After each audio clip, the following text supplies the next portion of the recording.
இன்னைக்கு தீவுல 2வது நாள்.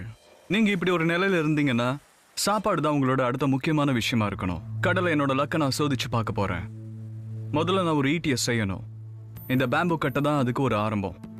பேம்பு 2ஆ பிளக்காம இருக்க நான் கொஞ்சம் ஹிபிஸ்கஸ் கிளைய அதை சுத்தி கட்டி ஆகணும். அதை அப்படியே வச்சு உள்ள கட்டணும். இப்ப நான் பேம்போட தலையை பிளக்க போறேன். இது இப்படி கொஞ்சம் ஈஸாக்கி உள்ள வைக்கணும். இப்ப எனக்கு 4 கூர்மையான முனைகள் கிடைக்கும்.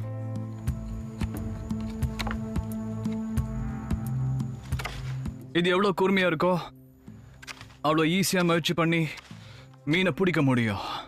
இது ஒரு சூப்பர் டெக்னிக். இது எனக்கு வேற வகையிலையும் உதவும். இந்த தண்ணியில சுறாக்கள் இருக்கிறதுனால இதை வச்சு என்ன நான் பாதுகாத்துக்க முடியும். இது இப்ப ரொம்ப கூர்மையா இருக்கு. நான் மீன் பிடிக்கிறதுக்கு ஈட்டி மாதிரி இது நல்லாவே வேலை செய்யும்.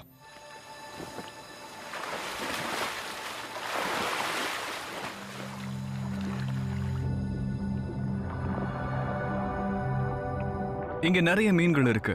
ஆனா என்னால் அதை பிடிக்க முடியணும். ஆனா இங்க ஆபத்துகளும் இருக்கு. இங்க சில மீன்கள் விஷம் உள்ளது. சிலது இருட்டுக்குள்ள இருந்தும் ஏதாவது மூளையில இருந்து வெளியே வந்தும் உங்களை தாக்கும். ஏன்னா விஷம் இருக்கிற மோரே ஈல்ஸ் அதுங்க கண்ணில் என்ன தென்படுதோ அதை அட்டாக் பண்ணும். அதை சாப்பிடவும் முயற்சி பண்ணாதீங்க. மோரே ஈல்னால சிகுவாடேரா வரும். இது அமெரிக்காவோட ரொம்ப காமனான கடல் உணவோட ஃபுட் பாய்சனிங். நான் மேல போறதுக்கு முன்னாடி என்னால 2 நிமிஷம் தான் மூச்சு அடக்க முடியும். எல்லா மேமல்ஸ்கள்லயும் மனுஷனுக்கு தான் மூச்சு அடக்கிற கெப்பாசிட்டி கம்மியா இருக்கு.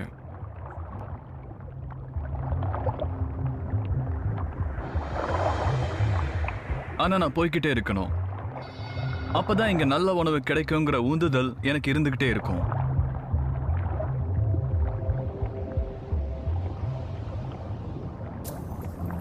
டர்ட்டில் ஒரு நல்ல உணவு தான். ஆனா 1970ஸ்ல அது அழிவு நிலையில இருக்கிற உயிரினங்களோட பட்டியல சேர்த்துட்டாங்க. அதனால எனக்கு ரொம்ப தேவைனா மட்டும்தான் நான் அதை சாப்பிட முடியும்.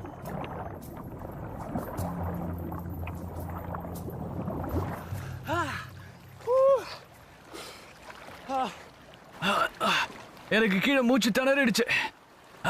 ஆனா இப்ப முன்னாடி விட என்னால இப்போ மூச்சை ரொம்ப நேரம் பிடிக்க முடியுது. இப்ப அதான் முக்கியம். அதான் நான் செஞ்சாகணும். கொஞ்சம் கொஞ்சமா டைமிங்க நான் அதிகரிக்கணும்.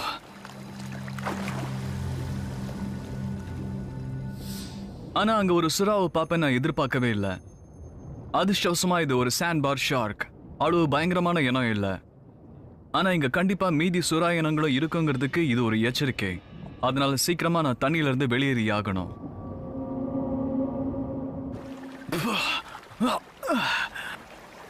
ஆனா நான் முயற்சி கைவிடுறதா இல்ல.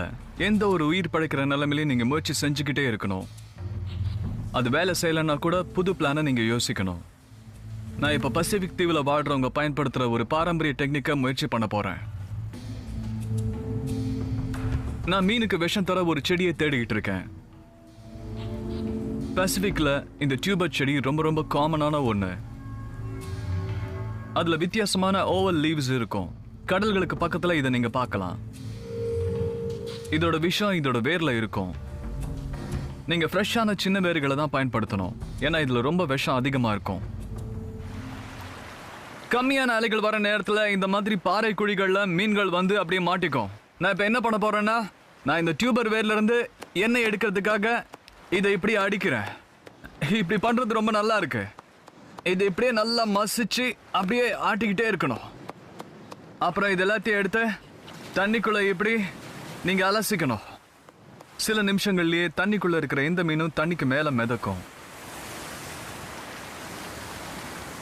இதோட செடியிலையும் வேர்லயும் ரொட்டெனானுங்கிற ஒரு இயற்கை விஷயம் இருக்கு. இது மீன் பிடிக்க பல வருஷங்களா பழங்குடி மக்கள் பயன்படுத்துறாங்க. இதோட விஷம் மனுஷங்க மேல எந்த பாதிப்பும் ஏற்படுத்தாது. அதனால மீனையும் சாப்பிட்றதுக்கு சேஃப் தான்.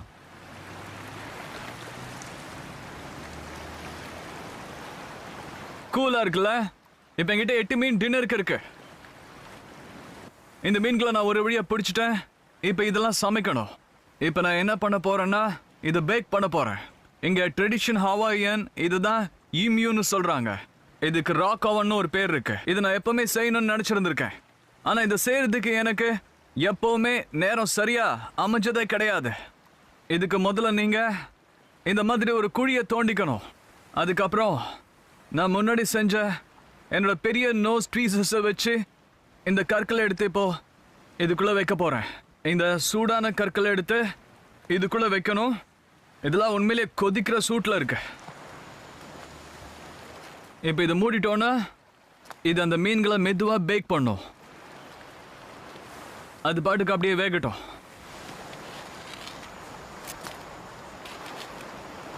அதோட இந்த கற்கள் எல்லாம் பல மணி நேரங்கள் அப்படியே சூடாவே இருக்கும். மணல் ரொம்ப நல்ல இன்சுலேட்டர்.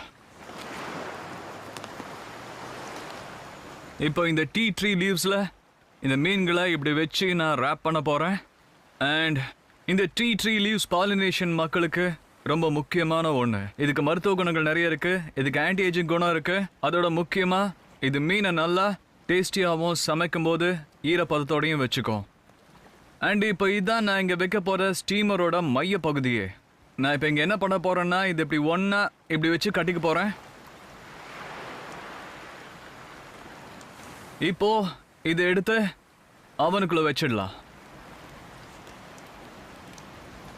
நான் இப்போ என்ன செய்ய போகிறேன்னா சில இலைங்களை இப்படி அவனுக்கு கீழே வைக்க யூஸ் பண்ணிக்க போகிறேன். இந்த பண்டில் இப்படி வச்சு அதுக்கு மேலே இன்னும் இலைங்களை போட்டு இதை அப்படியே இங்கே விட்டுற போகிறேன். அதுக்கப்புறம் இது சரியாக 1 மணி நேரத்தில் ரெடி ஆகிடணும். என்னால் வெயிட் பண்ண முடியல. அது வெந்துக்கிட்டு இருக்கிறப்போ நான் தேங்காயிலேருந்து கொஞ்சம் ஆயிலை எடுக்க போகிறேன். இது என்ன சூரியன்லேருந்து உப்பு தண்ணியிலேருந்து பாதுகாக்கும். நான் இப்போ என்ன செய்ய போகிறேன்னா இதை அப்படியே க்ரஷ் பண்ணி இதுலேருந்து ஆயில் எடுக்க போகிறேன். சன்க்ரீம் மாதிரி இது ஒன்றும் அப்படியே ஸ்மூத்தாக நமக்கு வந்துடாது. அதுலேருந்து ஆயில் வர வரைக்கும் அதை நான் அப்படியே க்ரஷ் பண்ணிக்கிட்டே இருக்கணும். இந்த ஆயிலை வச்சு தான் நான் என்ன சால்ட் வாட்டர் கிட்ட இருந்தோம் கொதிக்கிற வெயில் கிட்ட இருந்தோம் என்னன்னா இங்கே காப்பாற்றிக்க போகிறேன். நான் பண்ண வேண்டியதெல்லாம் இதுலேருந்து கொஞ்சம் கையில் எடுத்து அது என்னோடய ஹேண்ட்ஸில் கொஞ்சம் ரப் பண்ணிக்கிட்டு அப்புறம் என்னோடய ஸ்கின்லேயும் ரப் பண்ணிக்கணும். அதுலேருந்து என்ன வருதுன்னு நீங்கள் பார்க்கலாம். இது எனக்கு நல்ல ஒரு ப்ரொடெக்ஷனை கொடுக்கும். என்னோட ஃபிஷ் நேரம் ரெடியாக இருக்கணும். அவ்வளோதான். இந்த மீன்களோட கண்கள் வெளியில் வந்திருக்கிறது நீங்கள் பார்க்கலாம். உங்களால் பார்க்க முடியுதான்னு தெரியல. நான் ஒன்று எடுத்து காட்டுறேன். மீனோட கண்கள் வெளியே வந்திருக்கு. அது தயாராகிடுச்சுங்கிறதுக்கு அதான் சாட்சி. ஆனால் இதை நீங்கள் அப்படியே சாப்பிடலாம்.